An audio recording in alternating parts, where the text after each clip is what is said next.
बाबा साहब ने कहा था एजुकेट, आदिवासियों की, दलितों की स्कॉलरशिप को खत्म कर देते हैं, रोहित वेमुला को मार देते हैं और फिर अंबेडकर जी के सामने जाके हाथ जोड़। इसका कोई मतलब नहीं। मीडिया वाली, इनके मालिकों की आप लिस्ट निकालिए, मुझे दलित दिखा दीजिए उनमें। हिंदुस्तान का बजट डिसाइड करते हैं आईएएस अफसर है। भागीदारी की बात होती है, मोदी जी कहते हैं ओबीसी वर्ग की बात करते रहते हैं। बजट का हर पैसा, हर रुपया 90 लोग बांटते हैं कि आगे क्या करना है, रास्ता क्या है। मैं बताता हूं आपको। सबसे पहले ये पता लगाना है कि सचमुच में किसकी कितनी आबादी है और किसको कितनी भागीदारी मिल रही है। और ये पता लगाने का एक ही तरीका है, उसका नाम है जाति जनगणना। और ये बिहार वाला जो जाति जनगणना, मैं इसकी बात नहीं कर रहा हूं। जाति जनगणना देखना है तो तेलंगाना वाला देख लीजिए।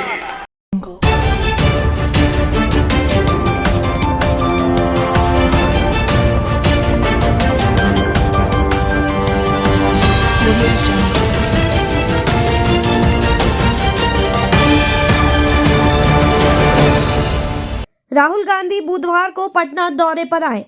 उन्होंने श्री कृष्ण मेमोरियल हॉल में आज़ादी के परवाने कार्यक्रम में हिस्सा लिया और स्वर्गीय जगलाल को श्रद्धांजलि दी। अपने भाषण में उन्होंने दलितों, पिछड़ों और आदिवासियों को साथ जोड़ने की कोशिश की और बीजेपी तथा आरएसएस पर आरोप लगाया कि उन्होंने इन वर्गों को सही प्रतिनिधित्व नहीं दिया।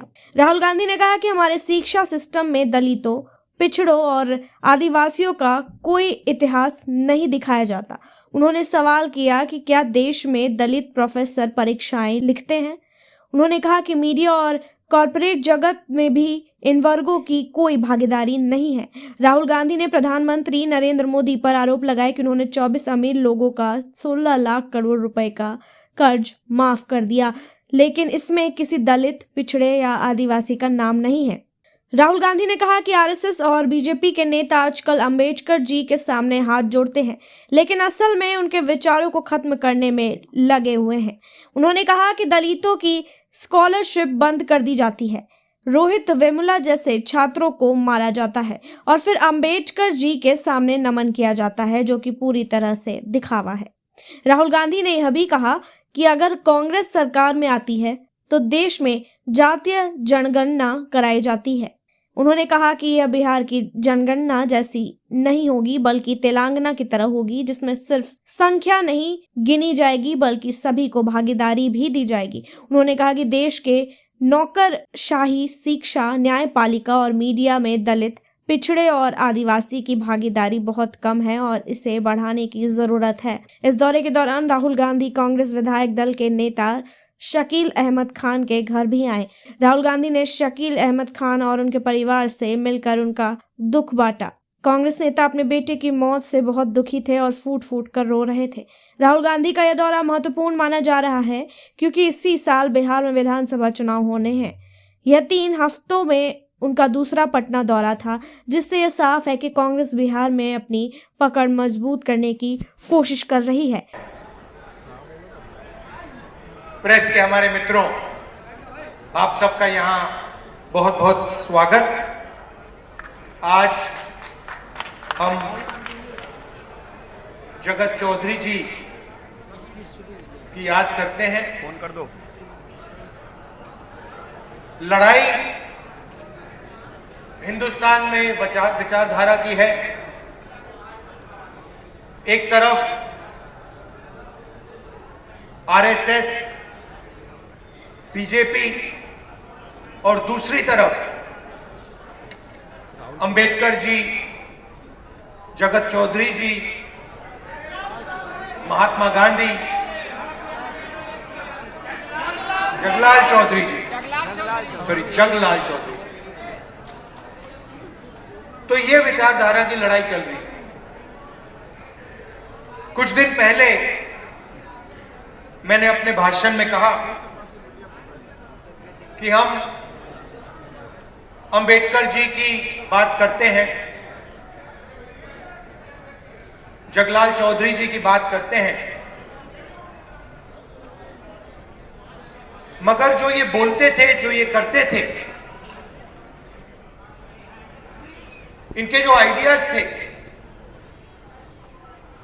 वो कहां से आए?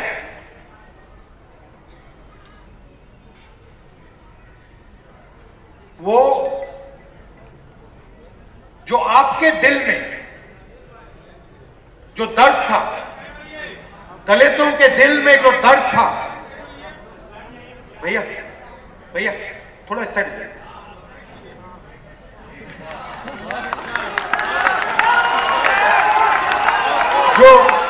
जो दलितों के दिल में जो दर्द था, जो दुख था, जो उनके साथ हजारों सालों के लिए किया जा रहा था, वो आवाज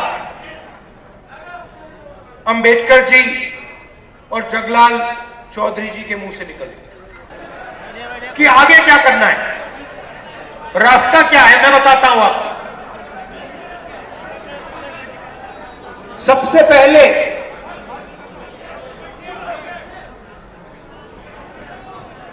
पहले यह पता लगाना है कि सचमुच में किसकी कितनी आबादी है और किसको कितनी भागीदारी मिल रही है। और यह पता लगाने का एक ही तरीका है, उसका नाम है जाति जनगणना। और यह बिहार वाला जो जाति जनगणना, मैं इसकी बात नहीं कर रहा हूं। जाति जनगणना देखना है तो तेलंगाना वाला देख लीजिए। तो जाति जनगणना क्या है, मैं आपको समझाना चाहता हूं। जाति जनगणना सिर्फ सर्वे नहीं है, पहला कदम है। जैसे चोट लगती है, मैडम आपको कभी चोट लगी है? हाथ टूटा है कभी आपका? आप अस्पताल गए थी, डॉक्टर ने पहले आपसे क्या कहा? एक्सरे कराना है। कहा नहीं कहा? किसी को चोट लगती है, डॉक्टर पहली चीज कहता है भाई देखो एक्सरे कराओ। तो पहला कदम एक्सरे का है। जाति जनगणना हमें यह बता देगा कि दलित कौन है, आदिवासी कौन है, पिछड़े वर्ग के लोग कौन है, माइनॉरिटी कौन है, जनरल कास्ट कौन है, गरीब जनरल कास्ट कौन है, ये सब पता लग जाएगा। उसके बाद हम दूसरा काम शुरू करेंगे। हम हिंदुस्तान की सारी संस्थाओं की लिस्ट निकालेंगे, इंस्टीट्यूशंस की लिस्ट निकालेंगे, चाहे वो जुडिशरी हो, ब्यूरोक्रेसी हो, सब इंस्टीट्यूशन की लिस्ट निकालेंगे। उसमें पता लगाएंगे कि मीडिया में दलितों की असलियत में कितनी भागीदारी है, कॉर्पोरेट इंडिया में असलियत में दलितों की कितनी भागीदारी है, ब्यूरोक्रेसी में असलियत में कितनी भागीदारी है। भाई और मैं तो देख पाए, एक बात समझिए, सवाल धन का है, ठीक है, सवाल धन का है। आज क्या हो रहा है, सारा का सारा धन संस्थाओं में जा रहा है, कॉर्पोरेट इंडिया में जा रहा है, शिक्षा के सिस्टम में जा रहा है, स्वास्थ्य के सिस्टम में जा रहा है। पहले सरकारी अस्पताल होते थे, एक प्रकार से वो आपके अस्पताल थे, उसमें आपको मुफ्त में इलाज मिलता था। आज सारे के सारे अस्पताल प्राइवेट हैं। कोई बीमार होता है, दलित वर्ग का कोई बीमार होता है, तो लाखों रुपए आपके जेब से निकलते नहीं निकलते, है ना? कहां जाते हैं? कहां जाते हैं? प्राइवेट अस्पताल। प्राइवेट अस्पताल किसके हैं? मोदी का नहीं है, दलितों का नहीं है, पिछड़ों का नहीं है, आदिवासियों का नहीं है, अंबानी अदानी का है, अरबपतियों का है। सारे के सारे जो प्राइवेट अस्पताल है उनके मालिकों की लिस्ट निकाल दो, मुझे दलित नाम दिखा दो एक। इनको सरकारी जमीन दी जाती है, इनको रोज सरकारी जमीन दी जाती है, आप इनको लाखों रुपए देते हो, मगर मालिकों में आपका एक नाम नहीं है। तो मोबिलिटी रेवोल्यूशन की बात की, और दूसरी मैंने पार्टिसिपेशन की बात की, भागीदारी की बात की, जाति जनगणना की बात की। उसके बाद प्रधानमंत्री ने जवाब दिया, 1.5 घंटा का जवाब दिया। उस जवाब में आपने जाति जनगणना शब्द सुना? क्योंकि नरेंद्र मोदी, बीजेपी, आरएसएस जाति जनगणना नहीं कराना चाहती, क्योंकि ये देश की सच्चाई आपको नहीं बताना चाहती। और मैंने निर्णय ले लिया कि कुछ भी हो जाए, देश में दलितों को, पिछड़ों को, आदिवासियों को मैं उनकी सच्ची भागीदारी दिखाना चाहता हूं। और यहां मतलब बड़े बड़े ऊपर लिख देना चाहता हूं कि इस देश में दलितों को, पिछड़ों को, आदिवासियों को कहीं भी भागीदारी नहीं मिल रही। और जैसे ही आपको यह दिखेगा,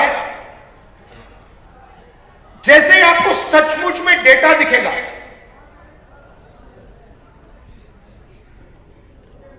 फिर हिंदुस्तान की असलियत, हिंदुस्तान का हर एक नागरिक, हर एक दलित, हर एक पिछड़े वर्ग, हर एक आदिवासी सब समझ जाए।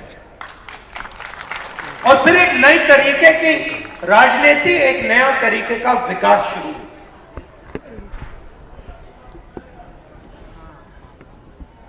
इसलिए मैं यहां आया। आप कह रहे थे,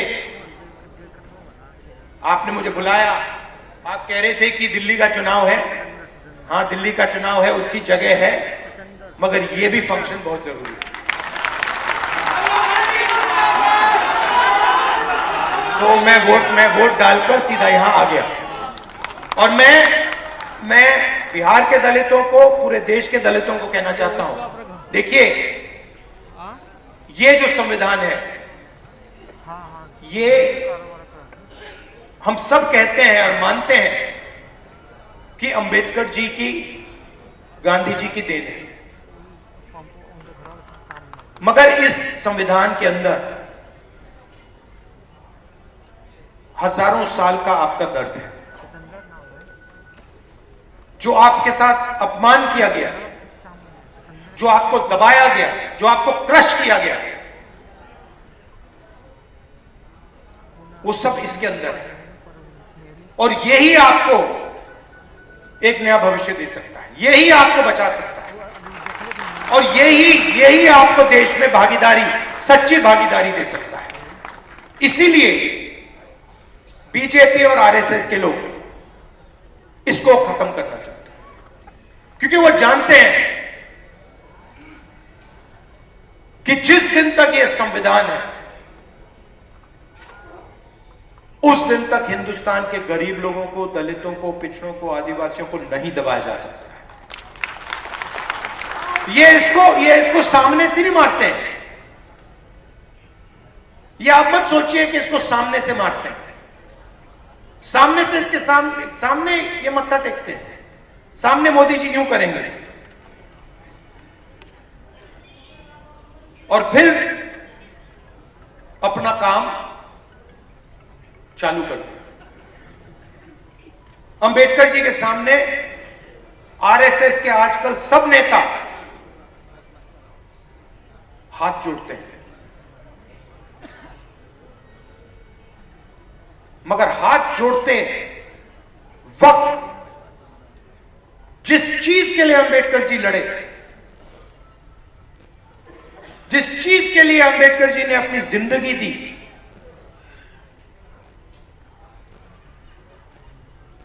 उसको रद्द करते हैं, उस पर आक्रमण करते हैं, उसको खत्म करने की कोशिश करते हैं।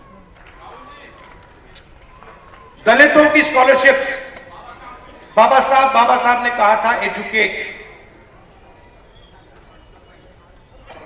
आदिवासियों की, दलितों की स्कॉलरशिप्स को खत्म कर देते हैं, रोहित वेमुला को मार देते हैं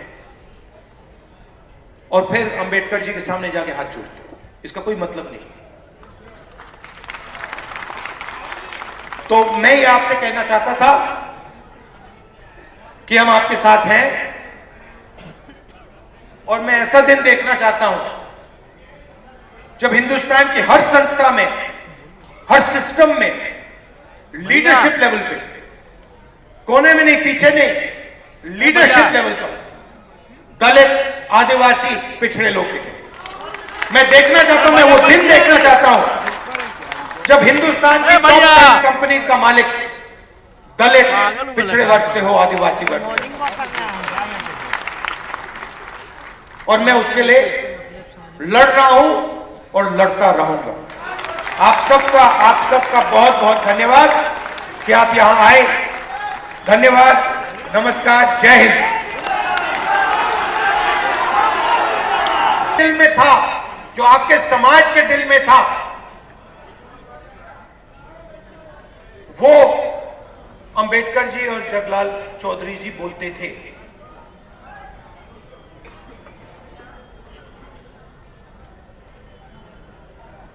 आजादी मिली,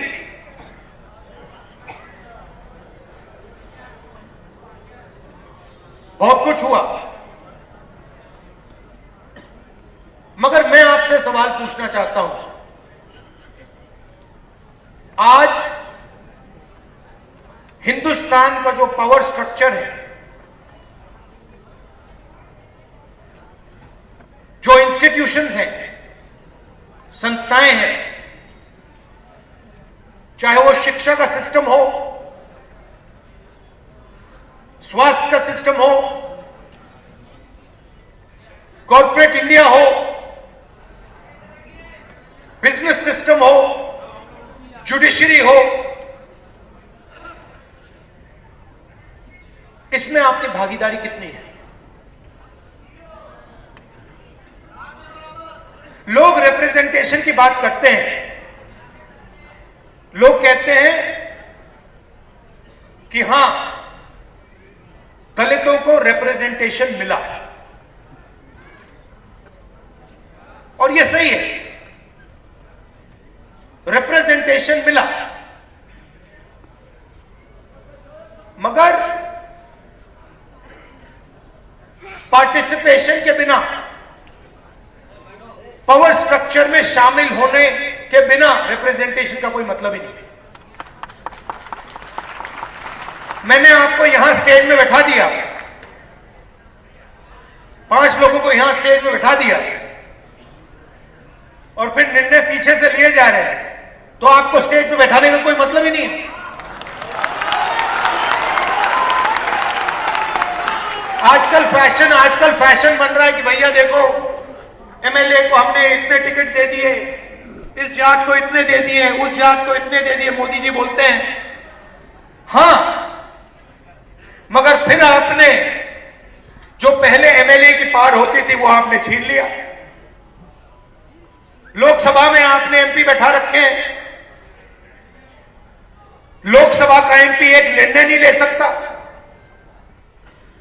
मंत्री आपने बना दिए, मगर ओएसडी आरएसएस का बैठेगा। तो कंट्रोल का सवाल है, पार्टिसिपेशन का सवाल है, भागीदारी का सवाल है। रिप्रेजेंटेशन की जगह है, मगर मेरा सवाल दूसरा है। मेरा सवाल यह है कि मैंने कहा कि ये हमारे मीडिया के मित्र हैं। उदाहरण देता हूं, मैंने कहा ये मीडिया के मित्र हैं। बैठिए ओ दादा, इनकी बड़ी बड़ी कंपनियां हैं, इनको हर स्टेट की सरकार एडवर्टाइजमेंट का पैसा देता है। हर स्टेट की सरकार, देश की सरकार इनको एडवर्टाइजमेंट देती है। आपने देखा होगा, देखा आपने सरकारी इश्तेहार देखे ना, तो सीधा इनकी फंडिंग हो रही है, सरकार इनकी फंडिंग कर रही है। अब मैं आपसे पूछता हूं, ये आए मीडिया वाली, इनके मालिकों की आप लिस्ट निकालिए, मुझे दलित दिखा दीजिए उनमें, आपको एक दलित नहीं मिलेगा। ठीक है, शायद आप लोग कहेंगे हमें मीडिया की कंपनी कंट्रोल नहीं करनी। फिर मैं अगला सवाल पूछता हूं, ठीक है, सीनियर मैनेजमेंट की लिस्ट निकाल दीजिए, बड़े बड़े एंकर्स की लिस्ट निकाल दीजिए, बड़े बड़े एडिटर्स की लिस्ट निकाल दीजिए, मुझे दलित नाम दिखा दो उसमें। नैरेटिव ये बना रहे, 15% आपकी आबादी है, 16% आबादी है आपकी। मीडिया में मैंने आपके मुद्दे कभी देखे ही नहीं है।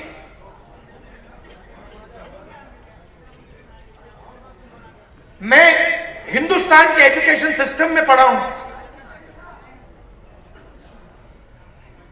दलितों के बारे में हिस्ट्री की किताब में मैंने 2-3 लाइन पढ़ी थी। क्या आपकी हिस्ट्री नहीं है क्या? 2 लाइन हिस्ट्री की किताब में, 2 लाइन थी, दलित और अनटचेबिलिटी। 2 लाइन से आपका दर्द मिट जाएगा क्या? मैं आपको एक कहानी बताता हूं, बहुत सुंदर कहानी बताता हूं, आप हैरान हो जाओगे। आजकल स्टूडेंट्स जाते हैं, अमेरिका जाते हैं ना, पढ़ने जाते हैं। अमेरिका के बड़े बड़े कॉलेजेस हैं, तो अमेरिका में एक कॉलेज का एंट्रेंस एग्जामिनेशन होता है, किए हुए हैं। एसएटी एग्जामिनेशन, नाम सुना आपने? सुना है? एसएटी एग्जाम है वो, अमेरिका का यूनिवर्सिटी का एंट्रेंस का एग्जाम है। जब वो पहले एग्जाम बनाया गया और स्टूडेंट्स ने लिया, तो जो गोरे स्टूडेंट्स थे उनका परफॉर्मेंस बहुत अच्छा था, और जो अफ्रीकन अमेरिकन थे उनका परफॉर्मेंस बिल्कुल बेकार था। मैं बहुत गहरी बात बोल रहा हूं, इसको अच्छी तरह सुनिए। तो जब नया एग्जाम आया, गोरों को फर्स्ट डिवीजन, सारे के सारे बेस्ट परफॉर्मेंस गोरे, और जो काली चमड़ी वाले थे, अफ्रीकन अमेरिकन थे, उनका परफॉर्मेंस बिल्कुल बेकार, वो फेल हो रहे हैं। पहले गोरों ने कहा कि गोरे लोग ज्यादा इंटेलिजेंट हैं, ज्यादा होशियार हैं, और ये जो अफ्रीकन अमेरिकन है ये कम होशियार है, ये मैथमेटिक्स नहीं समझ सकते क्योंकि इतने होशियार नहीं। फिर एक प्रोफेसर ने चालाकी कर दी, एक एक्सपेरिमेंट किया, वही एसएटी का एग्जाम, वही एसएटी का एग्जाम, उसके जो सवाल थे उसने अफ्रीकन अमेरिकन प्रोफेसर से बनवा दिया। मतलब एग्जाम के जो सवाल थे, जो एग्जाम का डिजाइन था, उसने गोरों से नहीं करवाया, उसने अफ्रीकन अमेरिकन से करवा दिया। और फिर उसने वही एग्जाम गोरों को और अफ्रीकन अमेरिकन को दे दिया। आपको मालूम है नतीजा क्या था? सारे के सारे गोरे फेल हो गए। अब मैं आपसे पूछना चाहता हूं, हम शिक्षा के सिस्टम की बात कर रहे हैं, उस शिक्षा के सिस्टम में आपकी कोई हिस्ट्री नहीं है, आपका कोई इतिहास नहीं है।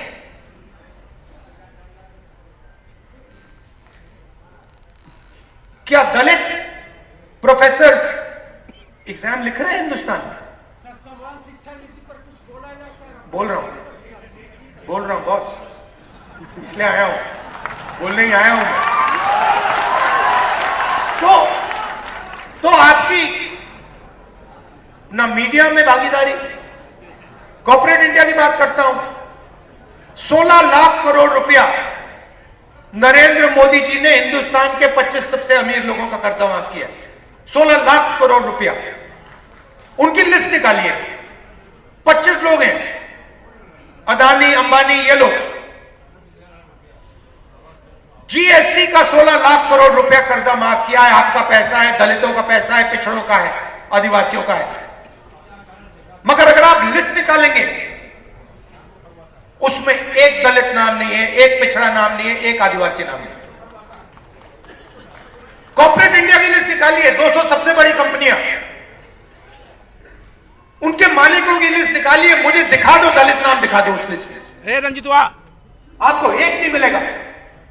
कॉर्पोरेट इंडिया की सीनियर मैनेजमेंट की लिस्ट निकालो, उसमें एक दलित, एक पिछड़े का नाम दिखा दो, एक आदिवासी का नाम दिखा दो, नहीं मिलेगा।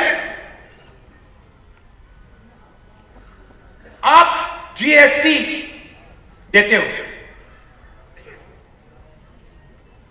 ये आप जो शर्ट पहने हैं, जितनी जीएसटी आपने इस शर्ट के लिए दी है, अगर अदानी इसी शर्ट को खरीदता उतनी ही जीएसटी वो देते। गलतफहमी में मत रहिए, अरबपति जीएसटी नहीं देते हैं, हिंदुस्तान के मजदूर, हिंदुस्तान के किसान, हिंदुस्तान के गरीब लोग जीएसटी देते हैं। आप पैसा देते हो, आपके जेब से जाता है, सीधा उनके जेब में जाता है। 200 बड़ी, सबसे बड़ी कंपनियों के मालिकों में एक ओबीसी नहीं है, एक दलित नहीं है, एक आदिवासी नहीं है। तो हो क्या रहा है? पूरा का पूरा पैसा आपके जेब से ट्रांसफर हो रहा है, दलितों के जेब से, आदिवासियों, और आप सबसे गरीब हो। दलित, आदिवासी, पिछड़ों के जेब से ट्रांसफर हो रहा है और इनके जेब में जा रहा है। हिंदुस्तान का बजट डिसाइड करते हैं आईएएस अफसर है। भागीदारी की बात होती है, मोदी जी कहते हैं ओबीसी वर्ग की बात करते रहते हैं। बजट का हर पैसा, हर रुपया 90 लोग बांटते हैं। मैंने इनकी लिस्ट निकाली, नाम देके, नाम पढ़े, 90 में से 3 दलित हैं। आपकी आबादी 15%, 16% और 90 में से 3 अफसर आपके। और जो 3 अफसर हैं, ये अच्छी तरह सुनिए, जो 3 अफसर हैं उनको छोटे छोटे डिपार्टमेंट दे रखे हैं। और अगर हिंदुस्तान की सरकार 100 रुपए खर्च करती है बजट में, तो दलित अफसर 1 रुपये का निर्णय लेते हैं। 100 रुपए का नोट निकालिए, अगर 100 रुपए हिंदुस्तान की सरकार बजट में बांटती है, दूसरे हाथ में 1 रुपए का सिक्का पकड़िए, 1 रुपए की भागीदारी है आपकी। मैं बता रहा हूं बदलाव कैसे होगा, इसलिए मैं यहां आया हूं। 50% आबादी पिछड़े वर्ग की है, 3 अफसर उनके, 3 आपके, 3 उनके। 100 रुपए में से 5 सिक्के उनको पकड़ा दो। 100 रुपए में से 1 रुपए का सिक्का आपको और 5 सिक्के उनको। और आदिवासियों की आबादी 9%, उनको 1 रुपया भी मत दो, उनको फेंक के ऐसे 10 पैसे दो। मतलब सब मिलाकर, दलित, आदिवासी, पिछड़ा वर्ग सब मिलाकर हिंदुस्तान में आपकी भागीदारी 100 रुपए में से 6 रुपए 10 पैसे। अंबेडकर जी ने संविधान दिया, इसको खत्म करने की कोशिश कर रहे हैं।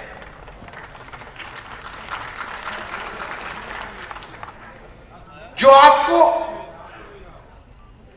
बजट में 6.5 रुपए 10 पैसे की भागीदारी, वो भी छीनने की कोशिश कर रहे हैं।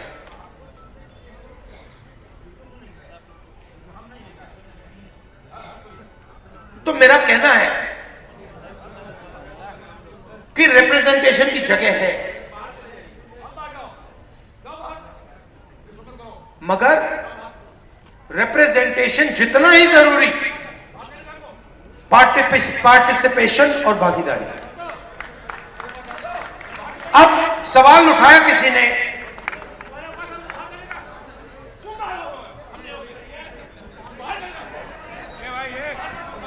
सवाल कि आगे क्या करना है, रास्ता क्या है, मैं बताता हूं आपको। सबसे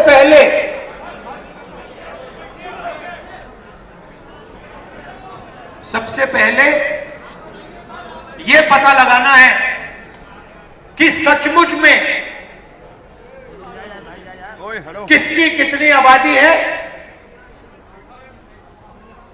और किसको कितनी भागीदारी मिल रही है। और यह पता लगाने का एक ही तरीका है, उसका नाम है जाति जनगणना। और यह बिहार वाला जो जाति जनगणना, मैं इसकी बात नहीं कर रहा हूं।